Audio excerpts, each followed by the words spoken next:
여러분 안녕하십니까? 뉴스데스크 제주입니다. 4.3 68주기를 이제 일주일 앞두고 있죠. 4.3의 역사적 진실을 배우고 평화와 인권의 소중함을 되새기는 행사가 열렸습니다. 박주연 기자가 다녀왔습니다. 4.3 바로 알리기라는 현수막을 든 수백 명의 행렬이 이어집니다. 제68주년 4.3 추념일을 앞두고 제주의 대학생들이 4.3의 역사와 진실을 알리겠다며 거리로 나섰습니다. 행진은 사람들이 많이 다니는 제주시청에서 탑동 광장까지 이어졌습니다. 이번 4.3 바로 알리기 행사에는 제주도 내 4개 대학교 학생 250여 명이 참여했습니다. 이제 4.3일 행사를 참여함으로써 저희 제주도민을 비롯해서 이제 전국에 이게 4.3을 더 알리고 바로잡고 싶어서 참여하게 됐습니다. 대학생들은 4.3의 역사적 진실을 직시해 정부가 희생자 재심사 논란을 끝내고 대통령의 추념식 참석을 촉구했습니다. 4.3은 화해와 상생 그리고 평화 정신의 상징입니다. 4.3 희생자 재심사 논란이 종식될 수 있도록 정부의 현명한 판단을 다시 한번 부탁드립니다. 빌레모꿀의 학살을 모티브로 4.3의 참혹한 현장을 겪어낸 한 소녀의 이야기를 담은 그림책 나무도장이 4.3 영령들에게 바쳐졌습니다. 정말 아이들한테 또 이후 미래 세대한테 어떤 평화로운 세상을 물려줄지 그런 이야기도 좀 해보는 자리를 만들었습니다. 국가 추념일이 된 후에도 보수단체의 4.3 흔들기가 멈추지 않고 있지만 4.3 역사를 바로 세우는 소중한 발걸음은 끊임없이 이어지고 있습니다. MBC 뉴스 박주연입니다. 제주 4.3 추념일을 앞두고 다양한 기념 행사가 열립니다. 4.3 연구소가 마련한 4.3 증언 본풀이가 오는 30일 오후 3시 문예회관 소극장에서 열리고 오전에는 4.3 평화문학상 시상식이 제주도청에서 열립니다. 다음 달 2일에는 추념일 전야제 행사가 제주아트센터에서 열리고 제주민예총의 거리예술제와 평화음악회를 시작으로 4.3 문화예술축전이 한 달 동안 진행됩니다. 총선 후보들이 정책 선거 실천을 약속했습니다. 후보들은 오늘 협약식에서 연고주의 선거 문화에서 벗어나 정책 중심의 아름다운 선거 문화를 정착시키는 디딤돌이 될 수 있도록 노력하겠다고 다짐했습니다. 선관위는 후보자의 정책과 공약을 꼼꼼히 따져 지역 발전에 도움이 될 수 있는 후보자에게 소중한 한 표를 행사해 줄 것을 당부했습니다. 총선 출마자의 전과자 비율이 제주가 전국에서 가장 높았습니다. 중앙선거정보 시스템에 따르면 제주 지역 후보 9명 가운데 55.6%인 5명이 전과 기록을 가져 전국 시도 가운데 전과 비율이 가장 높았습니다. 한편 제주 지역 3개 선거구 출마 후보의 평균 재산 신고액은 5억 5천만 원으로 나타났습니다. 제주도는 경기도 오리농장에서 고병원성 조류 인플루엔자가 발생함에 따라 내일부터 서울과 인천, 경기 지역에서 생산한 닭과 오리 등 가금류와 가금육, 계란의 반입을 금지했습니다. 또 수도권 이외 지역에 살아있는 오리와 닭 등 가금류도 반입할 수 없습니다.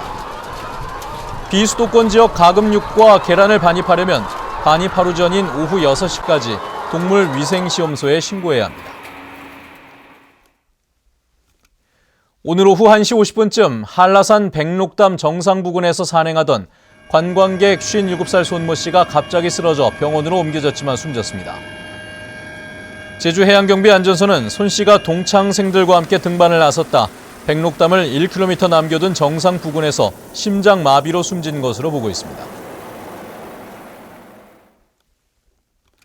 오늘 오후 1시쯤 제주대학교 부근 사거리에서 24살 박모 씨가 몰던 승용차가 도로를 벗어나 지상전력 개폐기와 충돌한 뒤 전복됐습니다. 이 사고로 박 씨 등 2명이 다치고 전력장치가 파손돼 제주대와 제주대병원이 한때 정전됐다 30분 만에 복구됐습니다. 성산포항에 침몰한 부산선적 운반선이 인양 과정에서 다시 침몰했습니다. 해경은 오늘 오후 3시 반쯤 사고 선박을 인양해 배수 작업을 하던 중 다시 침몰했다며 이틀 뒤 인양 작업을 재개하기로 했습니다. 이 운반선은 지난 11일 성산포항 여객선 부두에 계류하다 침몰했습니다. 제주 녹색당은 오늘 성명을 내고 3달 풍력단지의 주식을 태국 기업에 매각토록 허용한 제주도를 비판했습니다. 녹색당은 3달 풍력발전단지는 초기 투자금을 거의 회수한 상태라며 제주도가 주식 매각을 허용한 것은 제주의 재산권을 포기한 선언이라고 비판했습니다. 특히 초기 사업자라는 이유로 개발 이익 공유와 계획도 없이 주식 매각을 심의한 것은 도지사가 책무를 소홀히 한 것이라고 주장했습니다. 유치원 교실 내 CCTV 설치를 놓고 교육부와 교육청의 갈등이 우려됩니다. 교육부는 유치원 교실과 식당 등 실내 공간에 CCTV 설치율을 높이기 위해 4월 초까지 수요 조사를 실시합니다. 하지만 제주도 교육청은 유치원 정문과 복도 등에 CCTV가 운영 중이고 교권 침해 우려로 교실 내 CCTV 설치를 반대해왔습니다. 교육청은 교육부의 수요 조사 요청을 거부할 것으로 보여 갈등이 우려되고 있습니다. 세무 상담이 어려운 주민들에게 무료 상담을 해주는 마을 세무사 제도가 운영됩니다. 마을 세무사 제도는 제주 세무사들의 재능 기부를 통해 소상공인이나 저소득층 등 세무 상담이 어려운 주민들에게 지방세와 국세에 대해 무료로 상담을 해주는 제도입니다. 제주도는 다음 달까지 마을 세무단을 구성해 오는 5월부터 운영하기로 했습니다. 저소득층의 문화생활을 지원하기 위한 문화누리카드 홍보가 저조한 것으로 나타났습니다. 제주시에 따르면 지난해 문화누리카드 사업비 5억 8천만 원 가운데 1억 원이 사용되지 못하고 소멸된 것으로 집계됐습니다.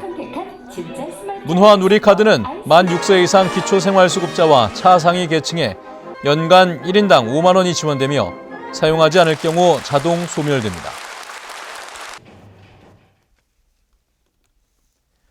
국제유가의 상승세로 제주 지역 기름값이 다시 1,400원대로 올랐습니다. 유가정보 사이트 오피넷에 따르면 제주 지역 평균 기름값은 휘발유가 리터당 1,414원으로 지난 1월 1,300원대로 떨어진 이후 2달 만에 1,400원대로 복귀했습니다. 경유는 1,212원으로 이달 초보다 100원가량 올랐습니다.